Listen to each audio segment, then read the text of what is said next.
Some would say that a team like the LA Clippers are cursed after struggling to be relevant for most of its franchise history in the shadow of the LA Lakers to finally becoming one of the better teams in the NBA with the star pairing of Chris Paul and Blake Griffin, to then starting over when that team didn't work, but later adding two of the biggest stars in the game, one of which a top 5 player in the NBA and Kawhi Leonard, to go along with Paul George. But every time this team seems to be making strides in the right direction to be a true contender, and every season when you think this is the year that the Clippers will win it all, something happens that prevents them from reaching their true potential, whether it be injuries to Kawhi or Paul George, blowing big leads in the playoffs like when they were up 3-1 in the bubble and blowing out the Nuggets in Game 5 to close out the series, but then proceeded to lose that game and the next two after that. The best the LA Clippers have ever done in their franchise history is advance to the Western Conference Finals one conference finals appearance in their franchise history, and after being eliminated by the Phoenix Suns in 5 games in what looked like was going to be a battle of a series initially,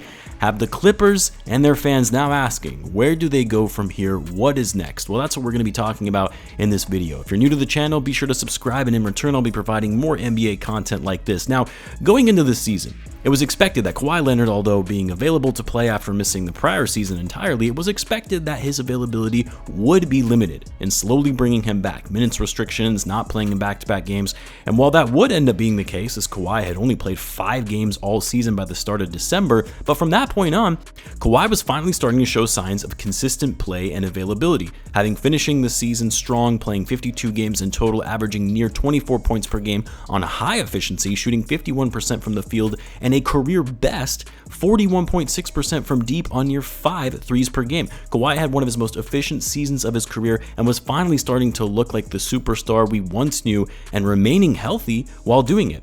And the Clippers benefited from it as a result in finally having their superstar on the court. And after finishing 5th in a stacked, competitive Western Conference, the Clippers were set to match up against the heavy title favorites in the Phoenix Suns with their star-studded cast of Kevin Durant, Devin Booker, and Chris Paul. And while most predicted the Suns would take the series, there was no doubt the Clippers wouldn't go down without a fight, especially with Kawhi being as locked in as he was. The problem, though, is Kawhi was back, but their other star and Paul George had injured himself yet again at the end of March and never returned to the lineup. And as good as Kawhi is, beating a team like the Phoenix Suns without Paul George to round out the overall roster was going to be a tall order. That is until Game 1 came around, and the Clippers started to look like they were going to give the Suns a run for their money, with Kawhi playing out of his mind in that game and looking like the best player in that series. And I know some will probably say this is a hot take, but had Kawhi stayed healthy and not missed Game 3 onward, I think the Clippers would have won that series. I think they had a better all-around team with the needed depth, defense, outside shooting to take out the Suns even without Paul George. Sadly though, we never got to see how that series truly would have panned out with Kawhi going down, because without Kawhi and Paul George, yeah, the Clippers don't stand a chance against a team like the Suns with Durant, Booker, and CP3. So the question now is, where do the Clippers go from here? What do they do now? Because their star players, simply put, cannot remain on the court. They cannot be relied upon consistently. Paul George is about to turn 33 in a few days. Kawhi will be 32 this summer. Not saying that that's old, that they're going to be washed come next season, but it is concerning given the level of injuries they have sustained over the course of their careers and heading into their mid-30s, and knowing they're only going to have so many years left before they start declining. The Clippers are in this weird spot where they're a win-now team. They are a title contending team when they're actually healthy, but because of the constant injuries to Kawhi and Paul George, they never reach the true potential of being that team that actually has a shot at the title. Like, the Clippers could easily run it back next season, and if they were healthy, no one would doubt that they would be one of the best teams in the West and one of the top title favorites. They're a well-built team. They're a well-coached team. But it's a massive problem when your 2 best players can never be relied upon. It's put you in a place where you're always building for the now because you assume you're going to have Kawhi and Paul George finally available. And because you're building for the present, it doesn't enable you to work on the future or put contingency plans in place. It's the 4th season in a row now where Paul George and Kawhi haven't been able to stay healthy together, and the Clippers have made all of these moves to build around them, which has put them in a position where their cap space is all dried up with minimal flexibility. And they have little trade assets to work with, especially when it comes to moving draft picks, given they don't own any of their first-round picks until 2027. They do have the Bucks' first-round pick for this upcoming draft, but that will be the last pick in the first round since the Bucks finished with the best record. So even if they wanted to make meaningful trades to bring in another star or key role players, they don't have the trade chips to do so. And they don't have the picks to even be able to build for the future. And you look at their cap sheet, Going into next season, a lot of guaranteed money on the books, $201 million guaranteed, which is obviously over the cap, it's over the tax line, and given the new CBA rules going into effect next season, they're going to be even more limited in using exceptions to be able to spend more money. So they're not going to be able to sign free agents. They're going to be limited in terms of what they can do on the trade market because they don't have any draft capital. And while I've seen some people say, well, they should just blow it up, trade Kawhi, PG, get some value back, get some draft picks and start over. Those guys are always injured. How are you going to trade them when their trade value is at an all-time low? Who wants an injury-prone Kawhi Leonard or Paul George on the wrong side of 30? And both still have 2 years left on their current contracts, paying them over $45 million per season.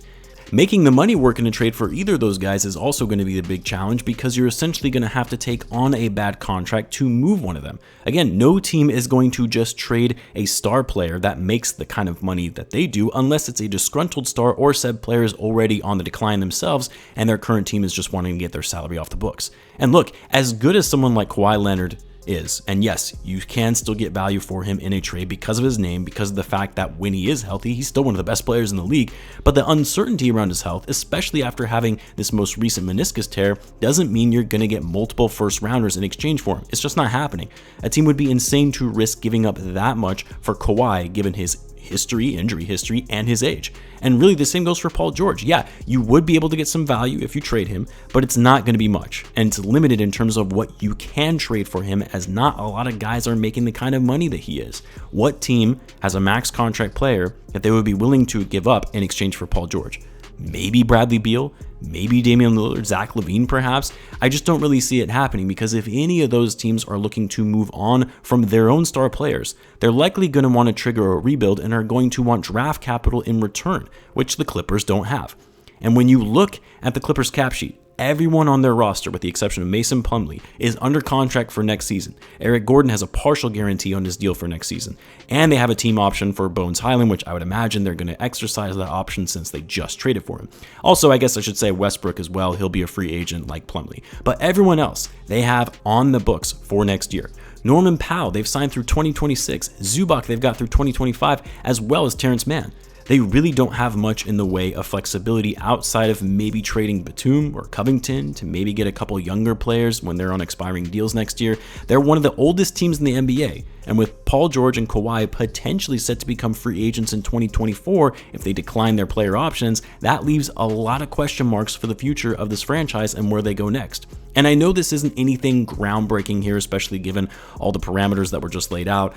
I think the Clippers are stuck in just running it back one more season with Kawhi and Paul George, hoping they somehow stay healthy, which is wishful thinking at this point. You run it back one more time with the same crew because it's still a talented roster, a well-rounded team when your two best players are actually available anyway.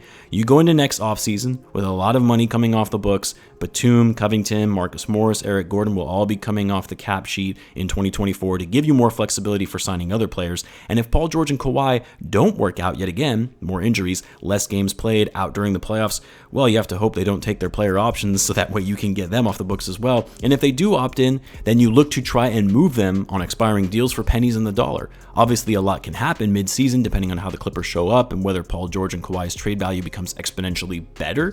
Maybe you look at moving them earlier if you think it's too risky to keep them long-term and try to strike while the iron's hot. Like, all of these things will be factors as the season progresses, but as of right now, given the limited options this team has, I think they really aren't left with much of a choice than just setting to run it back. Let me know what you guys think though. As always, be sure to subscribe and I will see you in the next one.